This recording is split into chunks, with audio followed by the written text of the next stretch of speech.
you have a big advantage over me Mm. in finding those great nuggets and those great future opportunities.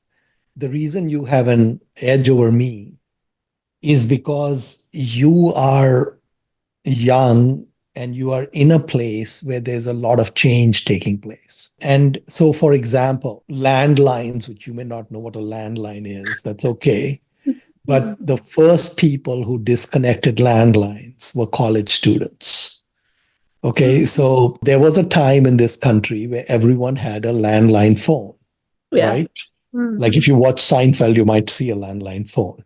Yeah. Okay, and it was at the college campuses where the cord cutting on landline phones happened first. And it came much later to, mainstream America. Mm. Okay, that was a very gradual kind of 20-year transition. It used to be accepted wisdom that 2% of the population would subscribe to cell phone service. And once you reached 2% of the population, you were at saturation because cell service was so expensive that nobody beyond that 2%, and also, so just the infrastructure and all of that it just made it hard. We are at 100% today, right? Or close to 100%. So Facebook started on the Harvard campus, and it was only for Harvard students initially. And then they expanded to other Ivy League. MIT was probably right there, probably the top 4 or 5 campuses.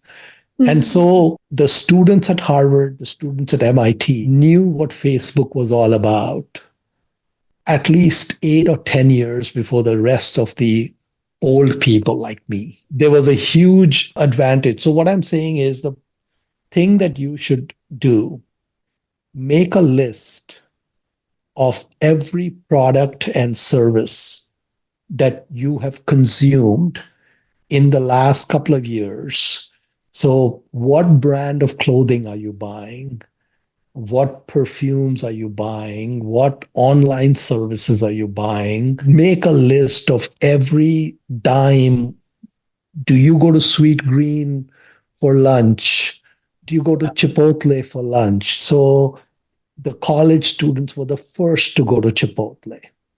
They knew about Chipotle before the rest of the world a long time ago. So if you made a list Yeah. of everything that you spend anything more than 5 cents a month, okay, it's very difficult for a company to convince you to even give them $1 a year or $1 a month. It's very Yeah. difficult. They have to really prove themselves, and there has to be something there. And if you made that list and you put it away somewhere, so make a list of all the publicly traded companies that are products and services that you are using today. And if you fast forward 10 or 20 years and just look at that list, there will be 50 baggers from that list. And so there's already a short list you have. And now you just have to do work on that short list. And I can't do that, but you can. You Yeah. have a big edge. Right. All the action that's happening in AI and all the changes that are happening in AI and what's going to change in the future, the MIT campus is front and center. How can me sitting in Austin hold a candle to that?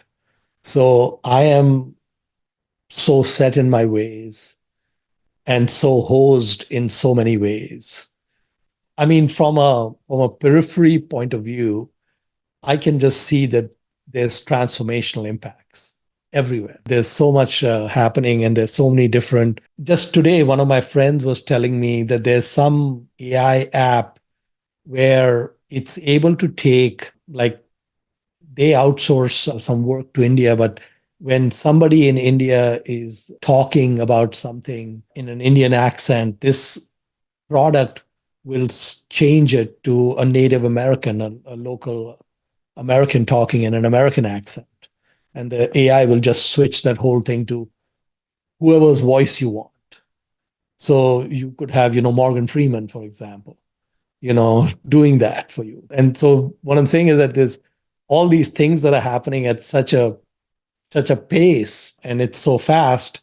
And even like, for example, the stock photography business, the images being generated through AI is unbelievable. I mean, the thing is, it already probably obsoleted the stock photography business. So I think that I think you guys are, MIT Media Labs and all of that. I think you guys are so far ahead on that. So that's a great area to just look at what's happening on the campus.